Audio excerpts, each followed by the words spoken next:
The silence in this house has a texture. It's not a mere absence of sound. It's a presence, a fine, gritty dust that settles on everything, including my soul. 5 years, 1,826 days since the music stopped. Margaret's music. It wasn't just the classical pieces she'd play on the piano in the evening. Her fingers, still smudged with charcoal from a long day of sketching, dancing across the ivory keys. It was the soft rustle of her turning a page in her book, the gentle hum she'd make while pondering a design problem, the way she'd call my name from her studio. "Arthur, come look at this. Tell me what you think." Now there is only the ticking of the grandfather clock in the hall, a metronome, counting out the remainder of my solitary sentence. I am 81 years old. My body is a map of old aches and slow decay, but my mind, my memory, is a sharp, clear pane of glass, and right now it's focused on a single, searing point of pain, the day I finally boxed up the last of Margaret's things from her studio. The studio. We always called it that, though it was just the sunroom at the back of the house. But when the morning light streamed in, bathing the large oak drafting table I'd built for her, it was a cathedral of creation. It's where she built worlds on paper, where she brought beauty and order into being. For 30 years, while I taught generations of students about the fall of empires, she was building a small one of her own. After she was gone, I kept the door closed for a year. Then, slowly, I began to go in, not to pack, but to remember, to touch the tools of her trade, to smell the faint, lingering scent of fixative and graphite. It was my sanctuary. But a practical voice, one that sounded suspiciously like my late wife's, eventually told me it was time. The firm, Haverstock Designs, might want their property back. It was an excuse, I knew. An excuse to go there, to the place that was her second home, to see if any of her essence remained in those hallways. The box was a simple cardboard affair. I filled it with company binders, a set of precision drafting tools in a worn leather roll, and a stack of her later commercial sketches. Competent, clean, but lacking the fiery soul of her personal work. I dressed in my best suit, the navy blue one I'd worn to our 50th anniversary. It hung looser on me now.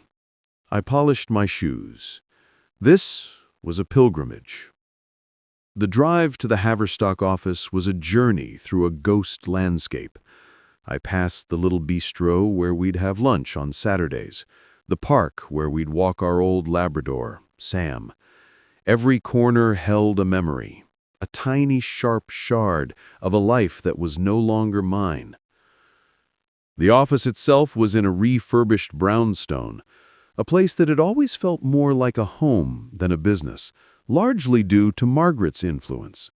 She'd chosen the colors, the art on the walls, the comfortable, elegant furniture that made clients feel they were entering a space of taste and refinement. I pushed the door open, a small bell tinkling overhead. The reception area was empty, but I could hear the faint, frantic tapping of keyboards behind a partition wall. The air felt different, colder. The art on the walls was new, garish and soulless. Then Frank Haverstock emerged from his glass-walled office. He was a man who wore his success like a cheap suit, ill-fitting and obvious. A decade younger than me, he had the carefully maintained tan and the thick, silvered hair of a man who spent more on his appearance than his character. He'd always been all smiles and backslaps when Margaret was alive, calling her his secret weapon, his right hand. He'd called me professor, with a faint condescension that I'd always chosen to ignore for Margaret's sake. Today, the smile was gone. He looked harried, his tie slightly loose, his eyes scanning me as if I were a delivery man interrupting his very important day. "Arthur," he said, his voice flat. "This is a surprise?" "Frank," I replied, my own voice steady, though my heart was a trapped bird beating against my ribs. "I've brought back some of Margaret's things. Company property." I gestured to the box in my arms. He barely glanced at it. "Right. Just set it over there." He nodded towards a vacant corner of the reception desk. There was a finality in his tone that struck me as profoundly wrong. This was it? This was the sum total of his acknowledgement of her 30 decades of devotion? I stood my ground, the weight of the box suddenly immense. "There are her original concept sketches in here, Frank, from the Anderson project. She was so proud of that." For a moment, his eyes flickered with something. Impatience, perhaps, or annoyance. He reached out and took the box from me, his hands brushing against mine. They were soft, manicured hands.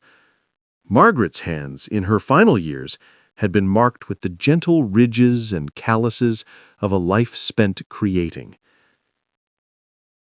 He looked down into the box, at the tools, at the legacy contained within those papers, and then he looked back at me, and he said it. The 7 words that would become the bedrock of my new purpose. "Well, she was a nice lady, but everyone's replaceable." The air left my lungs. The world seemed to tilt on its axis, the muted colors of the office bleaching into a stark monochrome of shock. Replaceable. The word was a physical blow, a spike driven directly into the core of my grief. My Margaret, her brilliant mind, her boundless empathy, her stubborn strength that held this very firm together through recessions and client disasters. Replaceable. I must have made some sound, a faint exhalation of pain. But Frank was already turning away, the box tucked under his arm like a parcel of old newspapers. "Thanks for stopping by, Professor. Take care of yourself." I was dismissed. I, the widower of the woman who had built the chair he now sat upon, was being ushered out like a nuisance. I walked out of that office. I didn't slam the door. I didn't raise my voice. I moved like an automaton, my polished shoes making no sound on the polished concrete floor. The bright sunlight outside was an assault. I fumbled for my car keys, my hands trembling with a violence that frightened me. I sat in the driver's seat for a long time, not seeing the traffic, not hearing the city around me. Replaceable. The word echoed in the hollowed-out chambers of my mind. It wasn't just an insult. It was an erasure. It was an attempt to reduce a symphony of a life to a single dull note. The rage that bloomed in my chest was cold and clean, a shard of ice where my heart used to be. It was a feeling so foreign, so powerful, that it momentarily burned away the grief. In that moment, I was not a sad old man. I was an instrument of something else entirely. But what could I do? I was an octogenarian, a retired history teacher. My battles had been fought over grades and teenage apathy, not in the corporate world. The fire of my anger banked, replaced by a familiar, crushing sense of powerlessness. I drove home to the silent house, the ghost of that word sitting in the passenger seat beside me. For months I festered. The memory of Frank's dismissal became a wound I couldn't stop picking at. I'd take out my photo albums, tracing the lines of Margaret's face in picture after picture, laughing on a beach, concentrating in her garden, asleep on the sofa with a book on her chest. Replaceable. The word was a stain on her memory, and I felt I had failed her by walking away. I had been too stunned, too polite, too broken to defend her. And then the phone rang. It was a Thursday evening. I was listlessly watching a documentary on ancient Rome, the rise and fall of empires providing a bleak comfort. Arthur? Arthur, it's Lily. Lily Chen. From the firm? I worked with Margaret. The voice was young, hesitant, and laced with a genuine warmth that was so absent from my world. I remembered Lily, a bright, talented designer Margaret had taken under her wing. "Of course, Lily," I said, my voice rough with disuse. "How are you?" There was a pause on the other end of the line, a gathering of courage. Well, that's not entirely true. I'm actually calling because of Margaret." I sat up straighter. "What about her?" "It's Frank," she said, her voice dropping, as if he might be listening. "Things are bad here, Arthur. Really bad. The new collections are flopping. Clients are leaving. He's panicking. And he's doing something terrible." I felt a cold knot tighten in my stomach. "Go on." "He's using Margaret's old work, her personal sketches, the ones she kept here in her flat files. He's having the junior designers tweak them just enough to avoid a direct copy, and he's selling them off as his new concepts. He's selling her soul to save his skin." The ice in my chest melted, replaced by a white-hot fury. It wasn't just the disrespect of her memory. It was the theft of her very identity.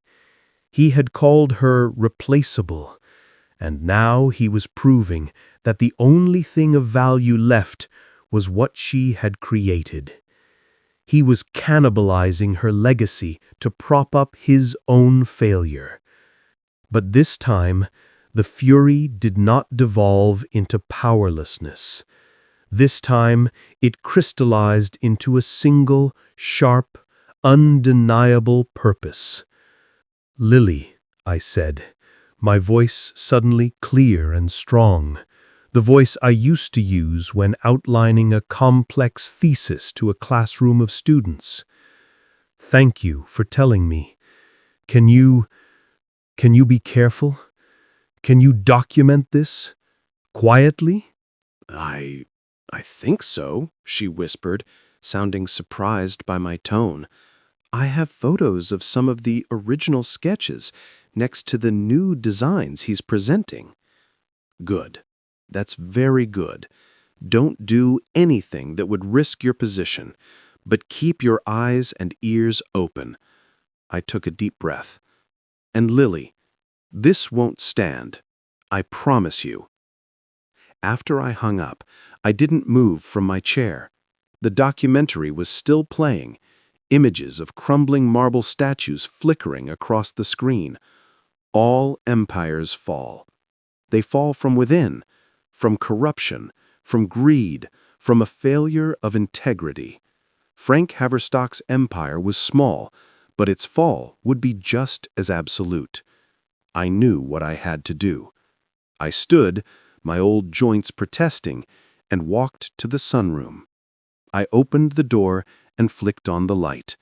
Margaret's sanctuary. Her true legacy wasn't in that box of commercial scraps I'd returned to Frank. It was here.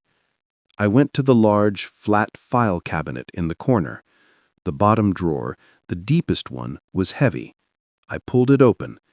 Inside, meticulously organized in acid-free portfolios, were decades of Margaret's heart and mind.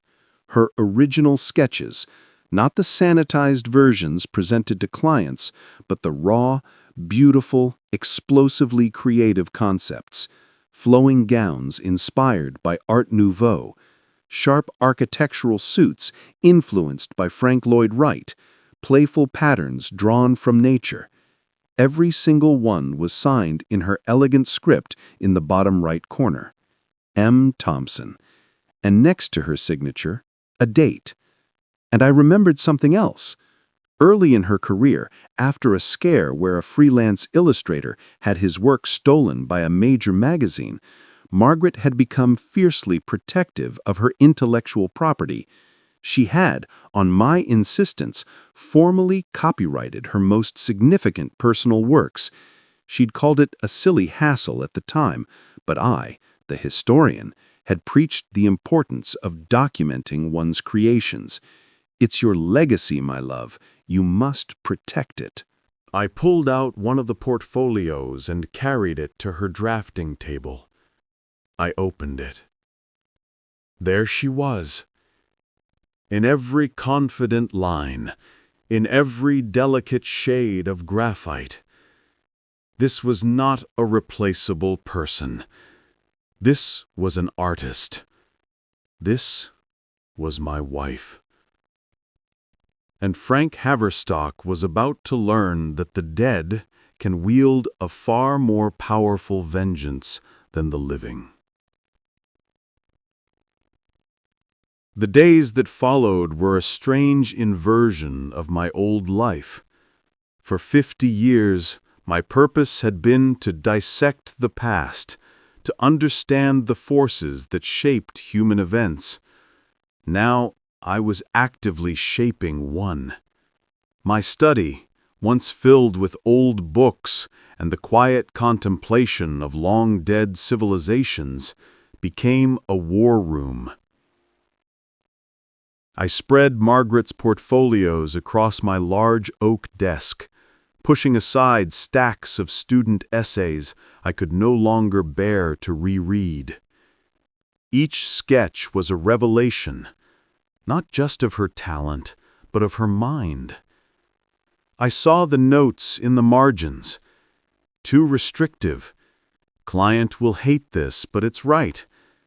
Inspired by Arthur's story about the Phoenicians. She wove me into her work, just as I wove her into my lectures. We were a matched set, two different instruments playing the same symphony. And Frank had tried to silence her music. The first and most critical step was to find a sword. I could not wield the legal machinery myself. I needed a champion. My mind went through a roster of former students, hundreds of faces and names from a 40-year career. I needed someone sharp, ethical, but not so rigid that they would balk at the personal nature of this mission. I needed someone who understood that justice and the law were not always perfect synonyms. I found him in Daniel Brewer. Daniel had been in my senior seminar on Byzantine history, a quiet but fiercely intelligent young man who asked probing questions about power, corruption, and the mechanisms of imperial collapse. He'd gone on to Harvard Law. I'd written him a recommendation letter. He now worked at a prestigious firm here in the city, specializing in intellectual property law. I called his office, half expecting to be filtered out by a phalanx of assistants. "Arthur Thompson," his voice came on the line, warm with genuine surprise. "My God, sir. It's been years. How are you holding up?" The question, so often a platitude, felt different coming from him. "I am navigating, Daniel," I said, honestly. "And I find myself in need of counsel, not from a former teacher to a student, but from a man who understands the value of a legacy." There was a thoughtful pause on the other end. "Of course. Name the time and place." He came to the house 2 days later. I watched from the window as he parked his sensible sedan, a far cry from the beat-up motorcycle he'd ridden in college, and walked up the path, a briefcase in one hand, a bottle of single malt in the other, a peace offering. He still had the same intense, thoughtful eyes, though they were now framed by the lines of a high-pressure career. I didn't start with the law. I started with Margaret. I led him into the sunroom. I showed him the portfolios. I told him about her not as a ghost, but as the vibrant, brilliant woman she was. I told him about the day she received the industry award for the Anderson project. Her face flushed with pride she rarely showed. I told him about the way she'd mentor young designers like Lily, giving her her time, her wisdom, her confidence. I built a monument to her in words, so he would understand what he was being asked to defend. Then I told him about Frank, about the box, about the 7 words. Daniel listened, his expression growing steadily darker. He didn't interrupt. When I was finished, he picked up a sketch from the table, a breathtaking design for a corporate headquarters lobby, all flowing lines and natural light. He looked at Margaret's signature, the date from 1998. "And he's using these?" Daniel asked, his voice dangerously quiet. "According to a very reliable source inside the company, he is. He's having them slightly altered, but the core, the soul of the design, is hers." Daniel set the sketch down with the reverence of a priest handling a holy text. He walked over to the window and looked out at the garden Margaret had loved so much. "The legal principle is straightforward," he said, his back to me. "Copyright protects the expression of an idea, not the idea itself. These sketches are definitive expressions. If he's copying the protected expression, he's infringing. The dates are crucial, and the fact that she formally registered the copyrights on many of these." He turned around, and I saw the scholar I'd once taught transformed into a litigator. "It's a slam dunk. But, Arthur, are you sure you want to do this? Litigation is brutal. It's expensive. It's public." I met his gaze.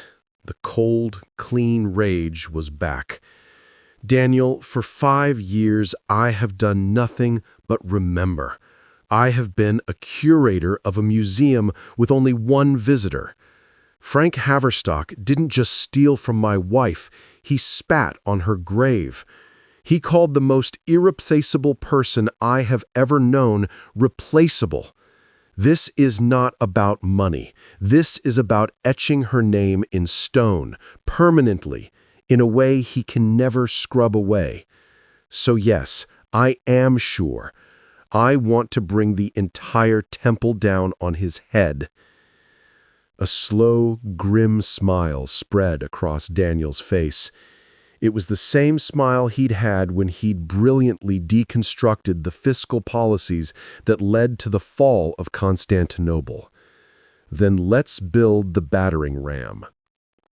The next week was a whirlwind of quiet, methodical activity.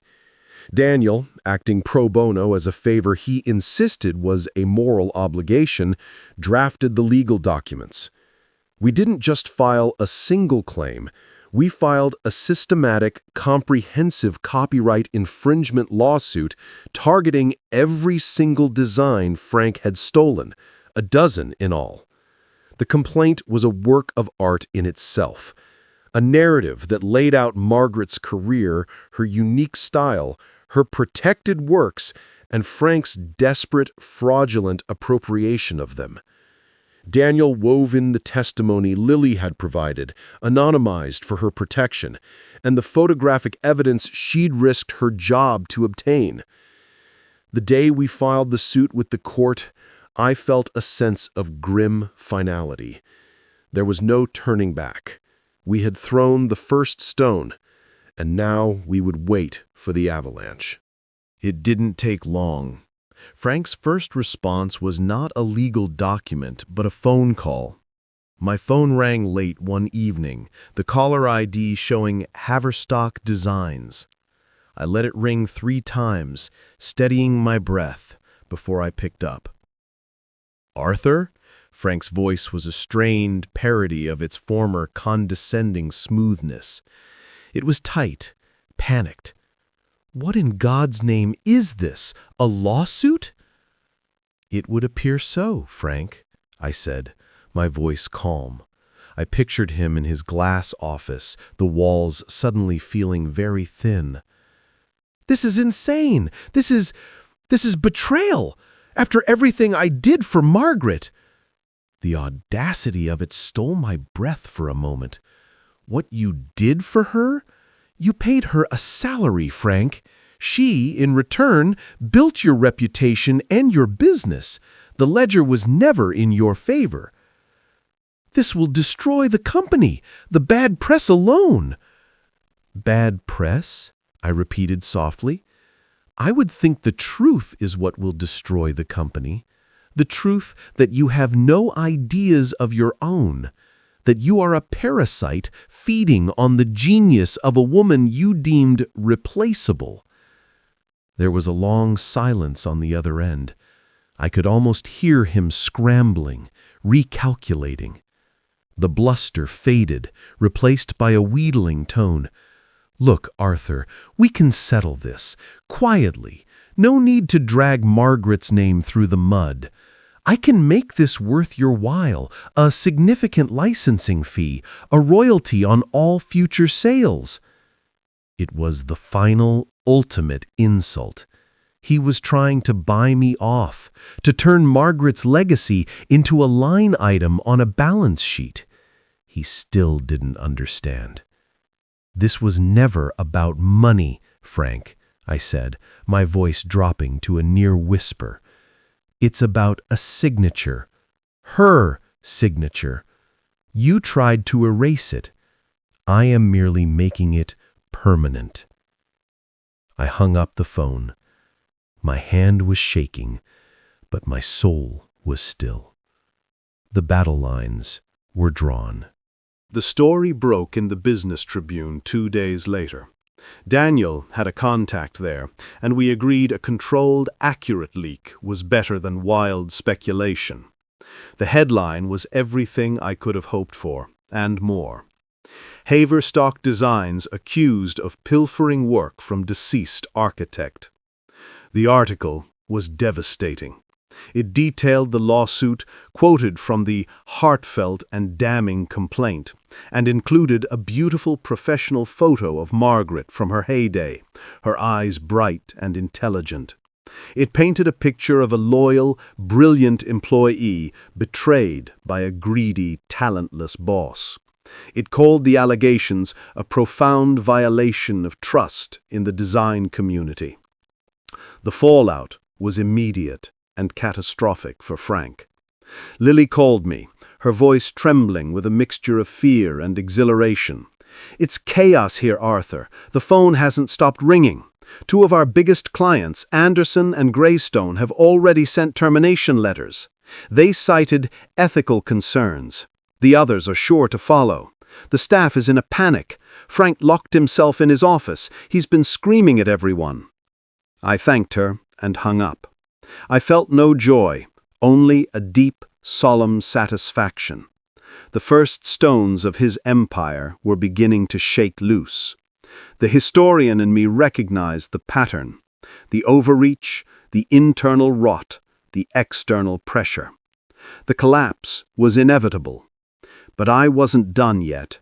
Ensuring his total downfall was only half the mission. The other half was about securing Margaret's legacy. And for that, I had one more move to make. The weeks that followed were a public unraveling. I followed the news with the detached focus of a strategist observing a battlefield. More clients fled.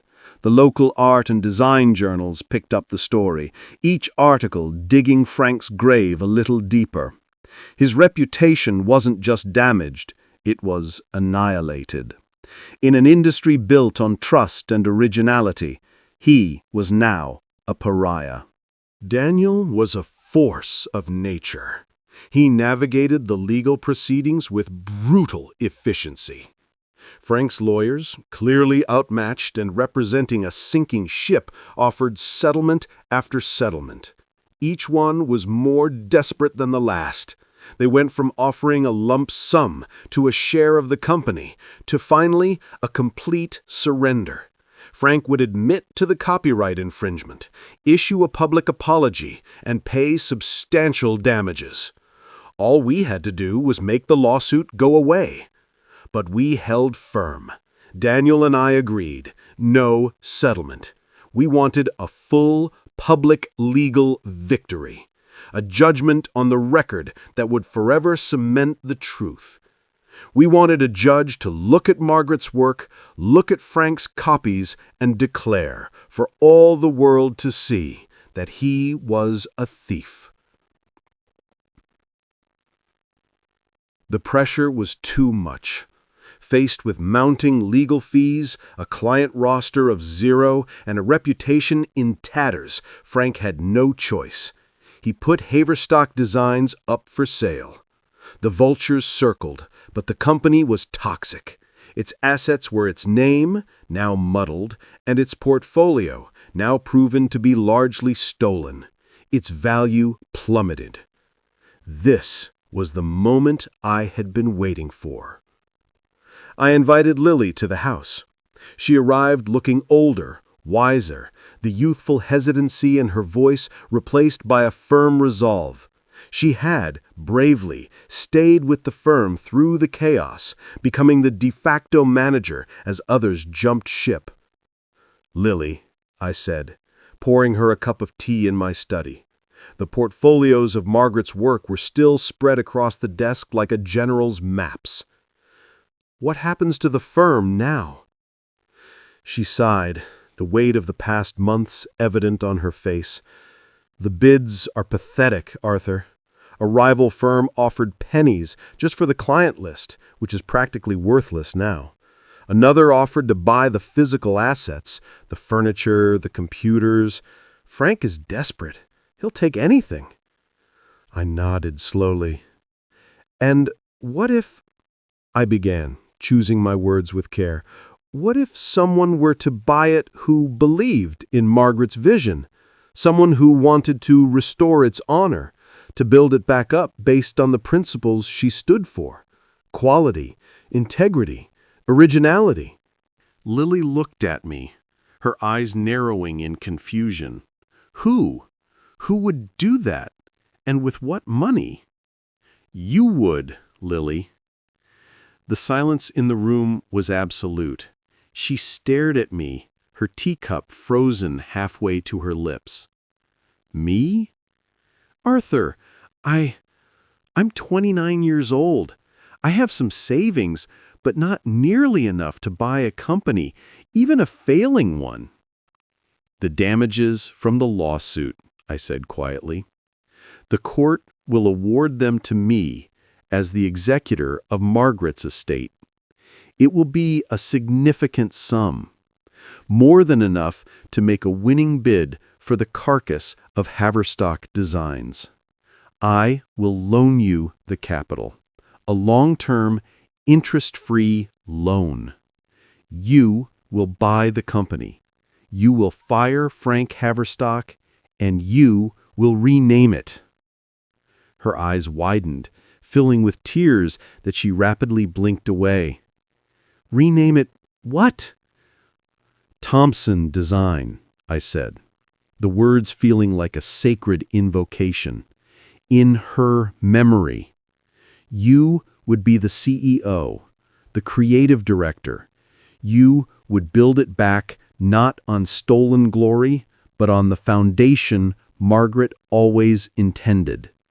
You would hire based on talent and character. You would be the keeper of the flame." She was crying openly now, silent tears tracing paths down her cheeks. I don't know what to say. It's everything she would have wanted. But why me? "Because she believed in you," I said simply. "She saw a spark in you, Lily. She told me once, 'That girl has the fire. She just needs someone to believe in her.' Well, I believe in you, and more importantly, she believed in you. This is your chance to prove both of us right." It took another month for the legal and financial gears to grind into place. The court ruled in our favor, as we knew it would. The judgment was a sweeping condemnation of Frank's actions. The damages awarded were substantial. True to his word, Daniel handled the transfer of the funds to Lily with seamless efficiency. The day Lily officially purchased the assets of Haverstock Designs, I asked her to call me when Frank was clearing out his office. I drove down to the brownstone one last time. The bell still tinkled overhead, but the sound was now a death knell.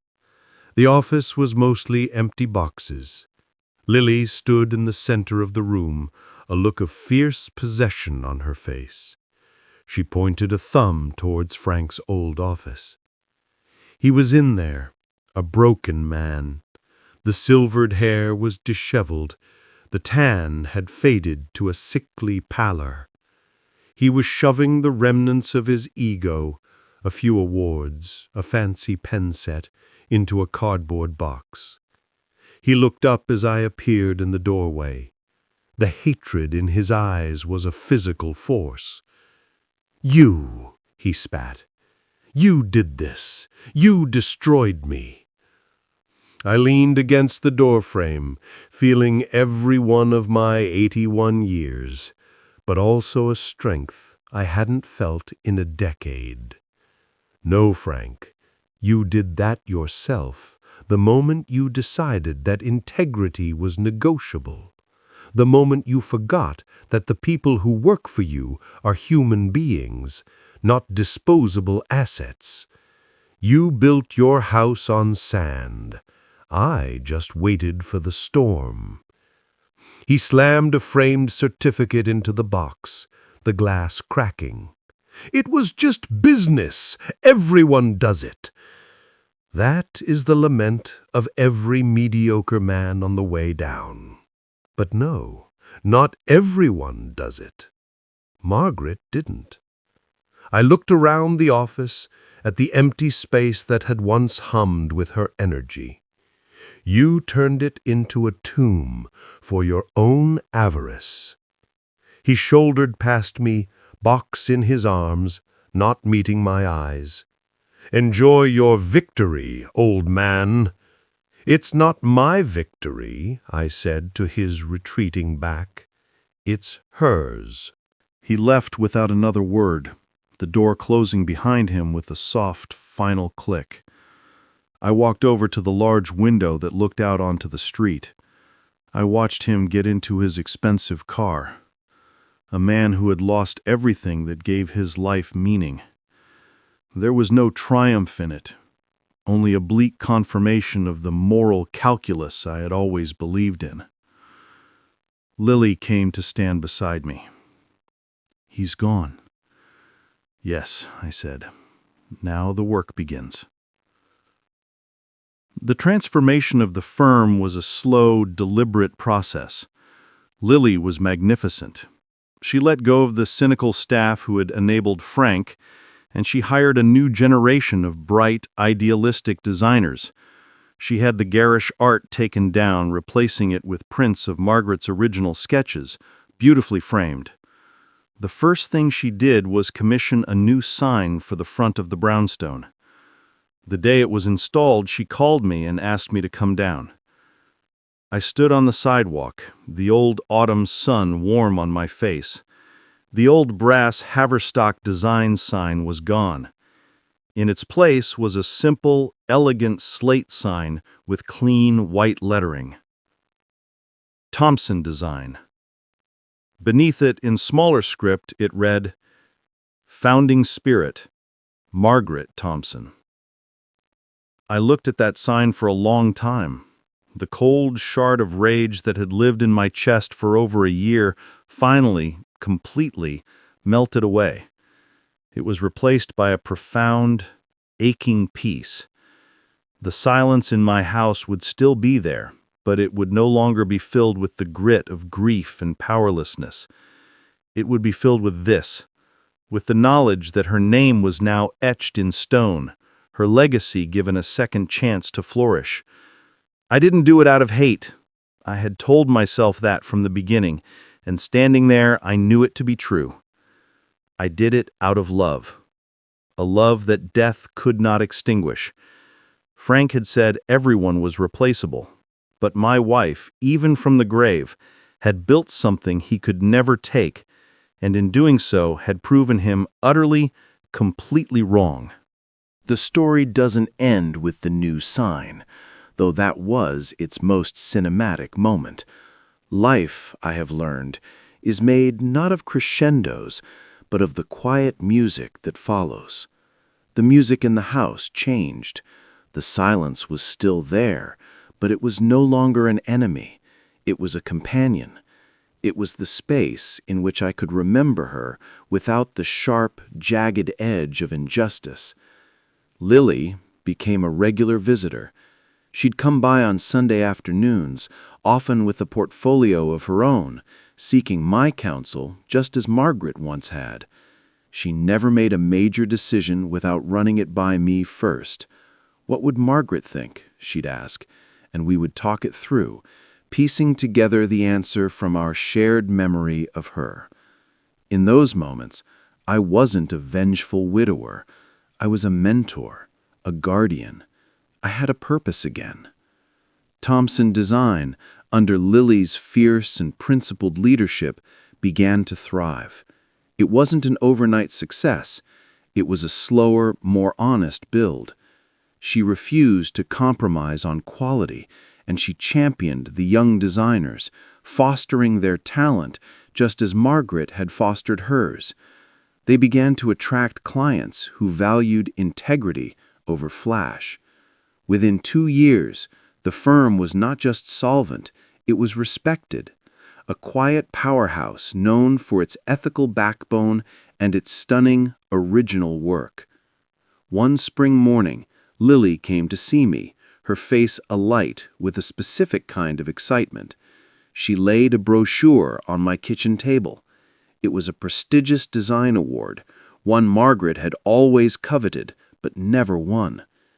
We're submitting the portfolio for the annual Design Excellence Award, she said, her voice trembling with anticipation. But not with my name on it, or the firm's.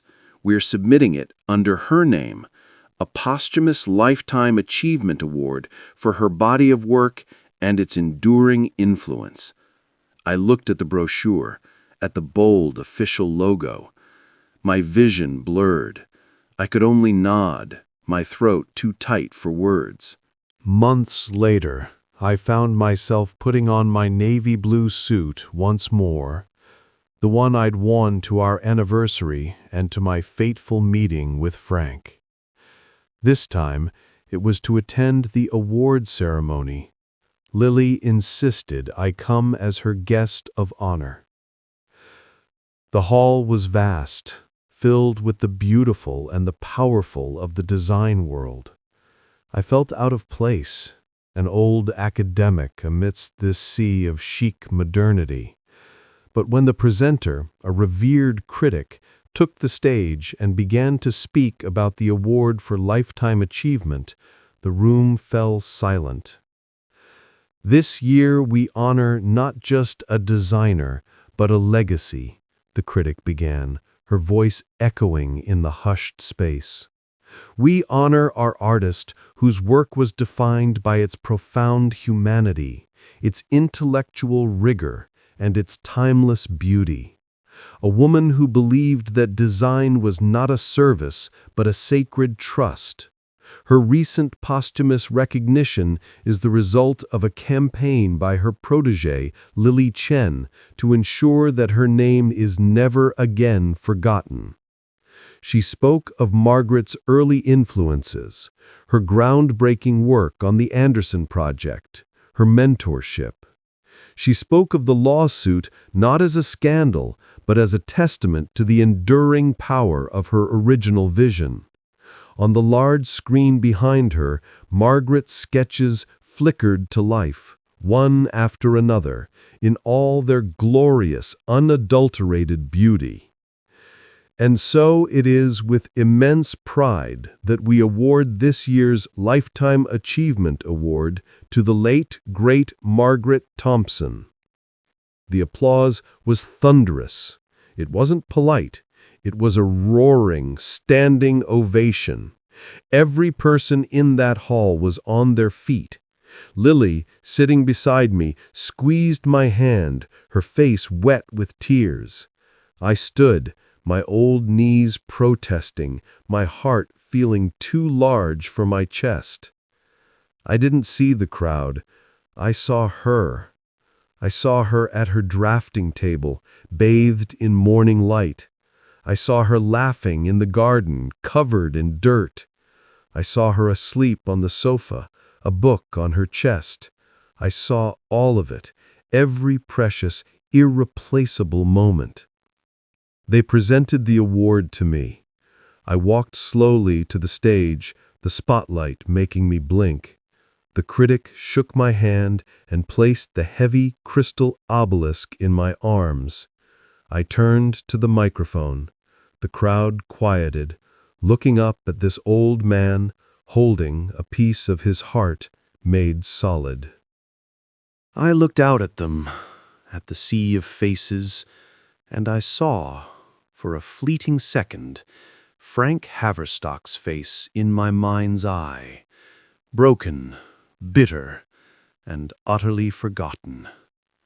"My wife," I began, my voice clear and strong, carrying across the silent hall, "would have been terribly embarrassed by all this fuss. She was never one for the spotlight. She believed the work was what mattered, the integrity of the line, the truth of the concept." I held the award tighter. She once told me that we are all just temporary custodians of the beauty we bring into the world. Our job is to protect it, to nurture it, and to pass it on, untarnished, to those who come after. "This," I said, lifting the crystal slightly, "this is for the custodian, the one who never let the beauty be tarnished. Thank you for remembering her." I walked off the stage to another wave of applause, but I hardly heard it. I was back in the sunroom, the dust motes dancing in the light, the smell of graphite in the air, and the soft, sure sound of her pencil moving across the paper, creating something that would outlive us all. The house is still quiet. But now, when I sit in my armchair in the evening, I don't just hear the ticking of the clock. I hear the echo of that applause. I see the slate sign with her name on it. I feel the solid weight of the award on my bookshelf. Frank was wrong. So terribly wrong. Love is not replaceable. True artistry is not replaceable.